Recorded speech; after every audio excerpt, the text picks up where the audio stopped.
ভারত, চীন ও রাশিয়ার বিপরীতে যুক্তরাষ্ট্রকে এশিয়া মহাদেশে টেনে আনার প্রধান উপদেষ্টার সবথেকে বড় ভুল হবে বলে জানিয়েছেন রাজনৈতিক বিশ্লেষক ফরহাদ মাঝার।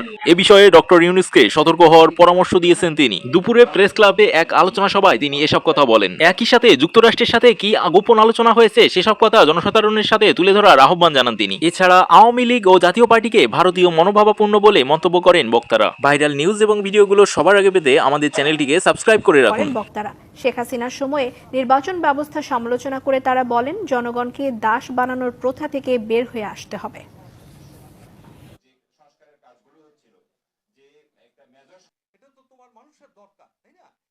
যে আন্তর্জাতিক ক্ষেত্রে, ভূরাজনৈতিক ক্ষেত্রে আমাদের একটা দুর্বল রাষ্ট্রের যে দুর্বলতা, সেই দুর্বলতাগুলোকে আমরা মোকাবেলা করতে পারবো। আপনি মার্কিন যুক্তরাষ্ট্রের যে ভূরাজনীতি, সেই ভূরাজনীতি আপনি কি করে মোকাবেলা করবেন? আরাকান সেনাবাহিনী কাজ করছে পার্বত্য চট্টগ্রামে, আপনারা যে ঘটনা ঘটছে পার্বত্য চট্টগ্রামে, এটাকে বিচ্ছিন্ন ভাববেন না।